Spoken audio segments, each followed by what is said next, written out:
¿Qué tal? ¿Cómo están? Bienvenidos. Comenzamos Agenda Económica aquí en CNN Chile. Gracias por su sintonía, gracias por empezar esta nueva semana junto a nosotros, revisando los temas más importantes en materia económica y de mercados. En los próximos 30 minutos los acompañamos con las informaciones más importantes. Y vamos a empezar de inmediato con nuestro resumen de noticias.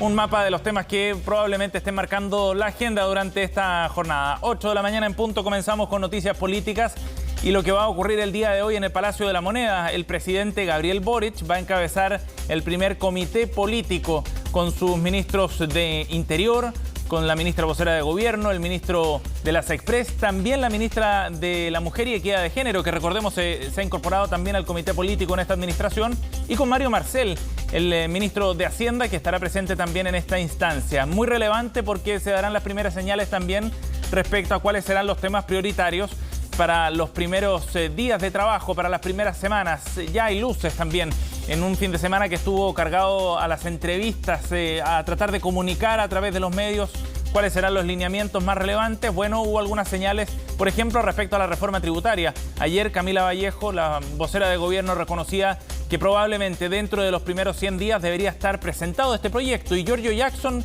el ministro de las Express, planteaba que una posibilidad era que se presentara en más de un proyecto para facilitar su trámite. Revisaremos detalles en unos minutos.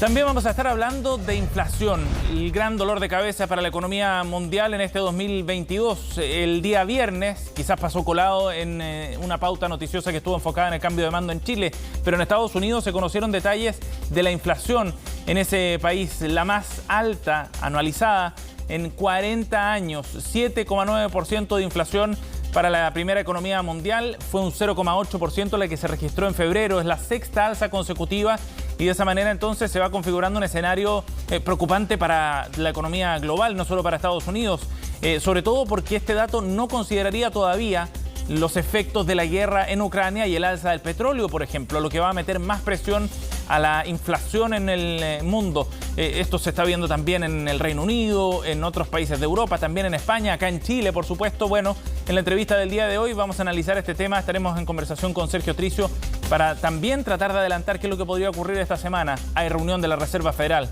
en Estados Unidos. También les contaremos detalles de un estudio que publicó CIEDES, el Centro de Estudio de Seguridad Social de la Cámara Chilena de la Construcción, respecto a los niveles de ahorro de los pensionados en nuestro país. En enero cayó un 32% el nivel de ahorro con el que llegan a pensionarse los futuros jubilados. Respecto al mes de diciembre, una caída de 14%. Son datos bien dramáticos finalmente porque inciden directamente en la pensión que están recibiendo los chilenos, en un momento además donde se registra el mayor número de nuevos pensionados en 8 años. Es decir, hay más gente que está iniciando el trámite para jubilar, pero lo hace con menos ahorros. La diferencia además entre hombres y mujeres es dramática, porque hay más del doble de ahorro en promedio en las cuentas previsionales de los hombres. Las causas detrás de esto, los retiros de fondos y por otra parte la caída que vieron los fondos más conservadores el año 2021. Les contamos más en unos minutos. Y estaremos revisando también detalles de un estudio que publicó CADEM, lo trae hoy día el diario La Tercera, y muestra un crecimiento enorme del mercado automotor en nuestro país. En momentos de ventas récords que se registraron en el 2021, bueno, este estudio muestra que el 70% de los hogares en Chile tiene a lo menos un auto. Esta tendencia se está graficando no solo en el nivel de ventas, sino también en los distintos segmentos socioeconómicos. El nivel más alto, evidentemente, es donde hay mayor presencia de vehículos por cada hogar, pero en los niveles socioeconómicos más bajos también. Más de un 46% de los hogares de los niveles socioeconómicos más bajos tiene a lo menos un vehículo. Un dato bien relevante y que muestra la penetración también que ha tenido este medio de transporte en nuestro país. Ya les contamos más en unos minutos. Y como siempre cerramos nuestro resumen adelantando qué es lo que ocurre con las bolsas a nivel internacional en una jornada que parte con números bien negativos en Asia. Los temores por un rebrote de COVID llevaron a desplomes por sobre el 4% en algunas bolsas. Partamos de eso, sí, actualizando la información de Europa. El Eurostoxx sube hasta ahora 2,47%, semanas volátiles para los indicadores europeos. Londres está subiendo también 0,63%, mientras que el DAX alemán está subiendo también 3,06% y de esa forma entonces están revirtiendo la tendencia de las semanas anteriores. Pero ya veíamos que en Asia el asunto fue bastante distinto. Hubo una caída de 4,97% para el Hang Seng. En Hong Kong, las bolsas en China cayeron por sobre el 2%, en Japón por sobre el 3%.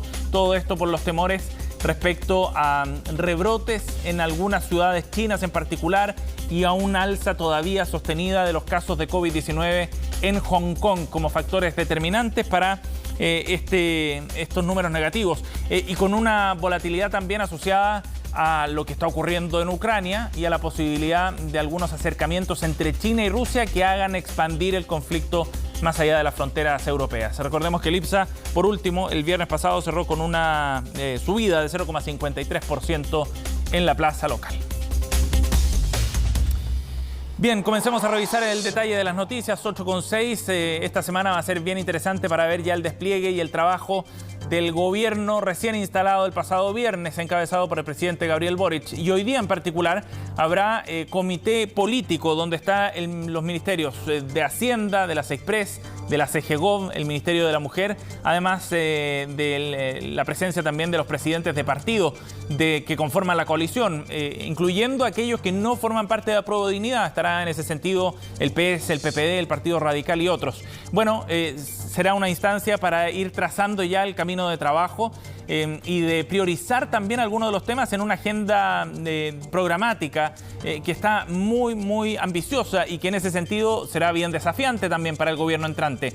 En materia económica en particular, el tema central es el de la reforma tributaria. Lo comentábamos antes, Camila Vallejo ayer en conversación en TVN planteaba que es probable que dentro de los primeros 100 días se envíe este proyecto. Giorgio Jackson, por otra parte, decía que quizás se envíe en varios proyectos y no una sola gran reforma, de manera de darle más viabilidad y hacer más eficiente el trámite legislativo. Eso está por verse en todo caso.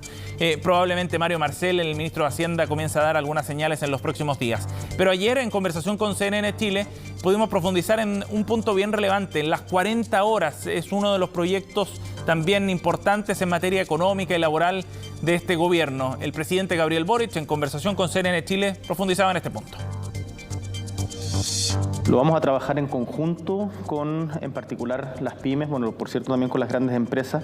Yo creo que Chile está preparado para avanzar en esa dirección, porque estamos hablando de mejorar la calidad de vida de los chilenos y chilenas que nos están viendo en sus casas, de pasar mayor tiempo con la familia. Es una medida pro familia. ¿En qué plazo más o menos quiere implementarlo? Justamente para hacernos cargo de esa preocupación, lo que he conversado con la ministra Vallejo, que ha sido impulsora de la idea, pero también con el ministro Marcel, con el ministro Grau, es que lo tenemos que implementar con la gradualidad que sea necesaria para que las pymes en particular no se vean resentidas y no sea una carga imposible de sostener y termine generando un perjuicio más que... Pero la idea es que esté rigiendo antes que termine su mandato. Por supuesto.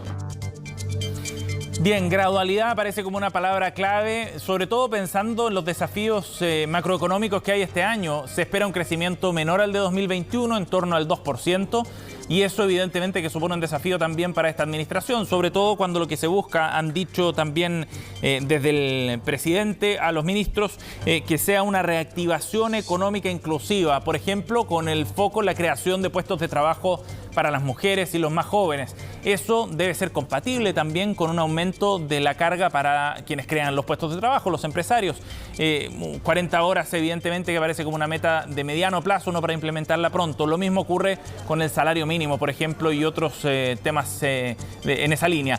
Lo que sí especificaba ayer Gabriel Boric es que quieren hacer estas reformas adelante con los empresarios, después de que se hiciera notar que no fueron invitados algunos líderes gremiales al cambio de mando. Esto fue lo que dijo el presidente.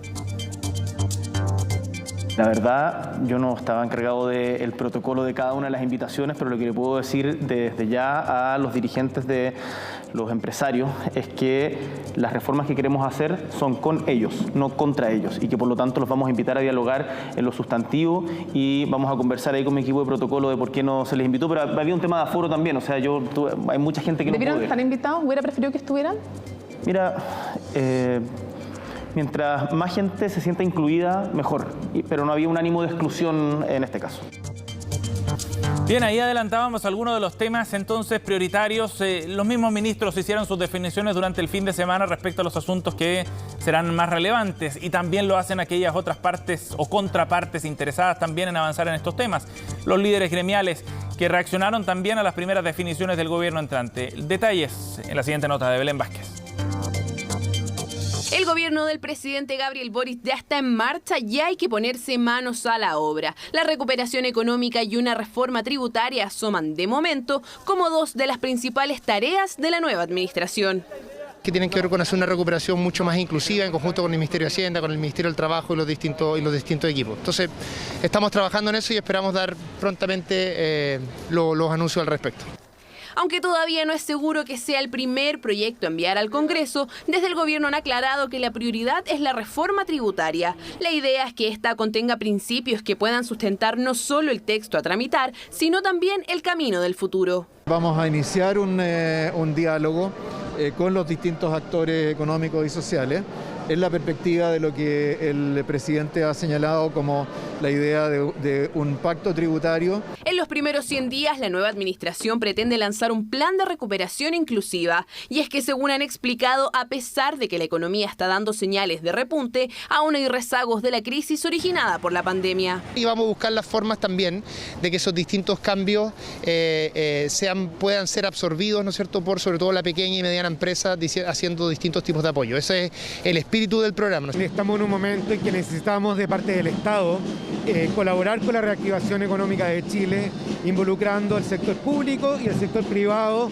mancomunadamente. Desde Hacienda también han reiterado la importancia de mantener a raya el gasto público. Esto porque ceñirse a los márgenes presupuestarios ayudará a sacar liquidez de la economía en medio de un proceso inflacionario. Sin embargo, la administración anterior dejó comprometidas ayudas como el IFE laboral al menos hasta junio de este año, un subsidio que no deja conforme ni a las autoridades ni a los beneficiarios.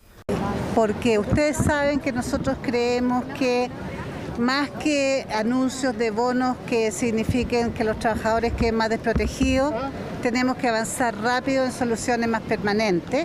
El apoyo a la microempresa, al emprendimiento, a la pyme, al incentivo de la fuerza laboral sería tremendamente valioso. Uno lo que espera es mejorar la calidad de vida de la ciudadanía y eso no se resuelve con bonos mensuales. Desafíos que la moneda ya conocen, pero que desde los gremios también han querido plantear. La recuperación económica debe ir aparejada, dicen, de seguridad pública para el comercio, medidas sanitarias para el turismo, certeza jurídica para los negocios y resguardos hídricos para el agro. Es por lo que esperamos que se implementen las medidas que garanticen la seguridad de los trabajadores, los consumidores y los locatarios, junto con asimilar las medidas contra el COVID a las implementadas por otros países. Desde el punto de vista económico, se requiere trabajar para reforzar la certeza jurídica y promover la estabilidad necesaria para poder generar crecimiento. Hay en nuestro sector problemas de sequía graves, hay que trabajarlos de forma inmediata. El Estado también se preocupe de la gente que está en la ruralidad, que trabaja en el sector rural. Respecto al proyecto de 40 horas, el Ejecutivo adelantó que primero deben conversar con las bancadas y la mesa de ambas cámaras para así llegar a un acuerdo y dar las urgencias legislativas. Bueno, y ayer por la tarde pudimos conversar aquí en CNN con el presidente de la CUT, Juan Moreno, respecto a esta agenda legislativa y cuáles son las prioridades desde la entidad gremial. Al respecto, aseguraba que avanzar en materia de salario mínimo, sobre todo cuando hay que definir un reajuste ahora en mayo, es uno de los asuntos prioritarios. Esta recuperación económica tiene que estar señalada en que todos tenemos que hacer un esfuerzo. Y cuando digo todo es cuando aquí no solamente las empresas se tienen que parar, sino que junto con ellos también los trabajadores y trabajadoras. Y esta señal que ha señalado que en términos de que a junio se quiere subir, aumentar a 400.000, creo que es una importante señal en donde los trabajadores no estén debajo de la línea de pobreza y no dejando afuera a nadie. Y aquí, cuando decimos a nadie, tiene que hablar de los trabajadores y trabajadoras que hoy día están en la pobreza y que necesitamos no vivir de bonos, acá chileno y chilena, poder, ¿no es cierto?, ir creciendo junto con el país. 8:15, vamos a cambiar de tema para hablar de un estudio que publica hoy el diario El Mercurio. Lo elaboró CIEDES, el Centro de Estudios de la Cámara Chilena de la Construcción, y plantea que el ahorro de los pensionados, de aquellos que están próximos a jubilar, ha caído en un 32% en los últimos 12 meses, impactando evidentemente el cálculo de las pensiones para esas personas. Según este estudio, el promedio del ahorro llega solamente a cerca de 30 millones de pesos, algo así como 968 UF, es lo que plantea el estudio de CIEDES. Promedio para todos aquellos que están pronto a jubilar, con una caída de 14,9% en el ahorro acumulado respecto al mes anterior, a diciembre, y con una caída de 32% si lo comparamos con el ahorro que tenían los que están próximos a jubilar hace un año atrás, en enero del año 2021. Esto fundamentalmente obedece a dos razones, es lo que plantea el análisis de CIEDES. Por una parte, los retiros de fondos previsionales que se permitieron en el contexto de la pandemia. Los 3 retiros hicieron provocaron una caída muy fuerte en el ahorro de los afiliados, y por otra parte también una caída de los multifondos, en particular del fondo D y el fondo E, donde están concentrados principalmente aquellos que están próximos a jubilar, son los menos riesgosos. Aún así cayeron más de un 10% el último año, y eso impactó con fuerza entonces en el ahorro acumulado de las personas que están próximas a iniciar su trámite. La diferencia entre hombres y mujeres, eso sí, es abismante. El saldo promedio de ahorro de los hombres llega a 1.300 UF aproximadamente, mientras que en el caso de las mujeres llega a 605 UF. Es decir, es casi el doble, más del doble, el ahorro acumulado de los hombres respecto al de las mujeres, y por ende entonces la pensión que se calcula a partir de esos ahorros será mucho menor para las mujeres. Otra razón más para avanzar en la reforma previsional que tiene comprometida precisamente el gobierno en esta materia.